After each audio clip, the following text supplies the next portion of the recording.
Good evening. Welcome to the Glazov gang. I'm not Jamie Glazov. I'm Josh Brewster again this week, filling in for Jamie. Tonight, the Dream Team. Right here, I've got Nonie Darwish, author of the new book, The Devil We Don't Know, The Dark Side of Revolutions in the Middle East.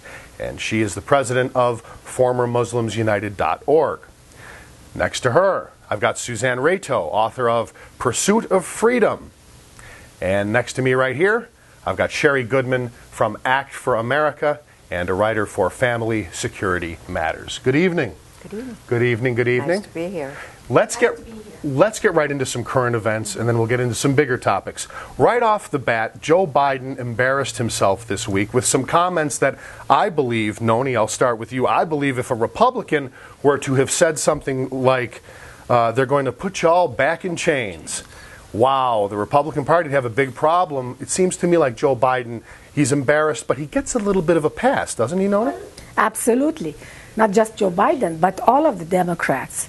They are given a pass. And you know, when the media gives a pass to the Democrats like that and never scrutinizes them, they lose their credibility and they never achieve excellence in front of the camera. They become lazy. And frankly, Joe Biden acts like a fool. Suzanne, what are your thoughts on what Joe Biden was putting out there this week? Well, I think he's been known to be a loose cannon, and I think he always demonstrates that. And unfortunately, the media doesn't take him seriously and doesn't berate him and chastise him like they would do one of our people. And we conservatives, and I'm not going to say Republicans necessarily, we are much more considerate and kind-hearted, whereas he is really mean, and I really think he was mean-spirited. Yeah, Shari, I think he's getting a pass this week. What do you think? Well, he, of course, is getting a pass, but I think everything that they accuse the Republican Party of, they are actually guilty of. They accuse the Republican Party and conservatives of being hate mongers and bigots, and yet based upon their rhetoric and their deeds, I think it's a much more accurate description of them.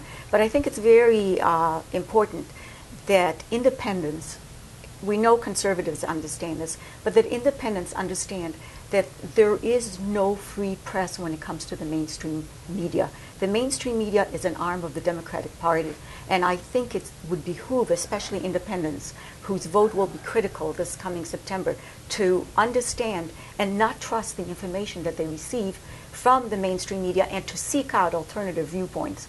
One thing about the information that we receive, recently a gay gentleman went in and shot someone in the arm at the Family Research Council in Washington, D.C. It's a terrible incident, but it's called into question, Nonie, I'll start with you, it's called into question the Department of Justice labeling one thing terror, while, for example, something like the Fort Hood massacre is a criminal act. And it seems like the decision as to whether it's terror or whether it's just the actions of a criminal falls along some kind of racial, ethnic, religious lines. And I have always said political correctness will be the death of the West. What are your thoughts about this Fort Hood versus what happened in Washington this week and the discrepancies and no standard here for what's terror and what's not? Our legal system has been politicalized, and we are using the word hate crimes only for certain people, but for other people it's not a hate crime. If the victim is black, it's a hate crime. If the victim is a Muslim, it's a hate crime. It's a some are more equal than others, Orwellian. Absolutely. It's straight Orwellian. But if the victim is white or Jewish, it's not a hate crime. Yeah, Suzanne, what are your thoughts about this? How about calling this man a domestic terrorist? And the Fort Hood shooter, Colonel Hassan, killed 13 people plus a baby in the mom's stomach, was called whatever they called it at the time, but now in the last few months, it's been demoted to a workplace violence. How can we compare 14 people dying, workplace violence, and one person shot, unfortunately not dead, and he's a domestic terrorist? Shari, what are your thoughts about our lack of standards here? I think it's a deliberate ploy by the left to influence the public and to sway them in an indoctrination as to what is terrorism and what is not. The Tea Party now is considered the terrorists.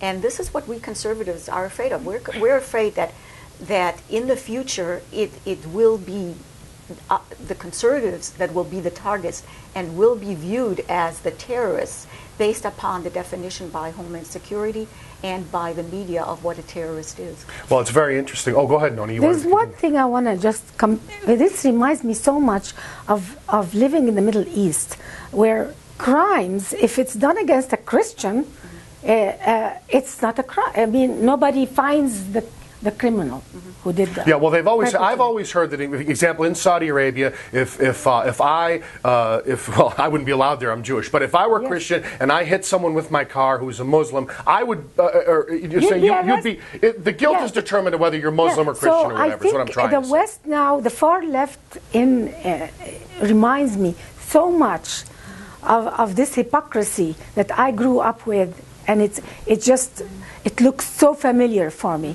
because they use slander.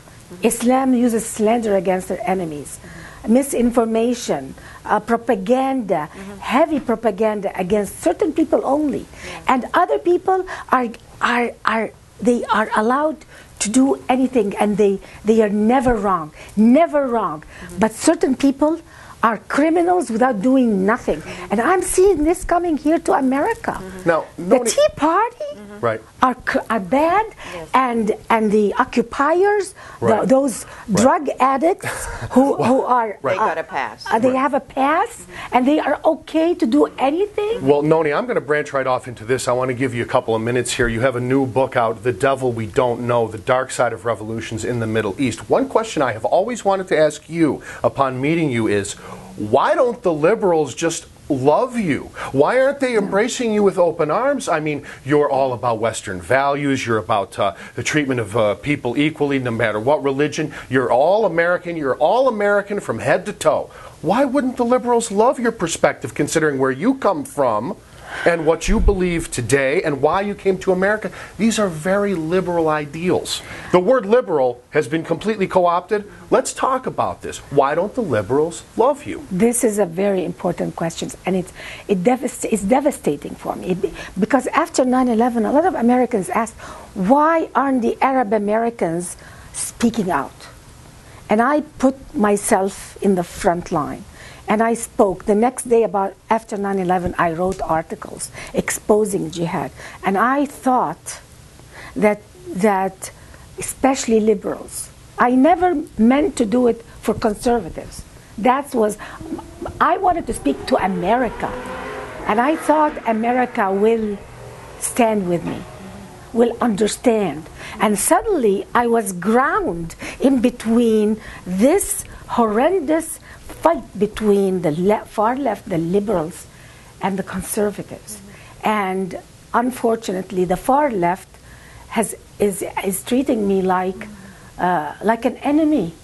They're calling me names, they're calling me racist, they're calling me bigot, they're calling me Islamophobe, because I'm exposing what I grew up with, this oppressive. I lived in police states, Josh. I lived in dictatorships. I could tell a dictator from the way they speak. A politician could be a dictator internally. He could be in America, but the way he speaks can remind me of my dictators. Nonie, and there are some of them right here in America. and the only reason they are controlling themselves is because of our Constitution. Well, let me say this, Nonie. Your book touches on the dark side of revolutions in the Middle East. I want to get your thoughts then quickly before we finish Susanne's and Shari's. You know, I've been saying, and I've said this every single week, the concern for radical Islam cannot just be the domain of conservatives. I'm going to say it again and again and again. It cannot. Now, on that note, I just want to toss this to you, and I've tossed this to other people on the show. Voting does not make a democracy. Our democracy, half the people here don't even show up to vote.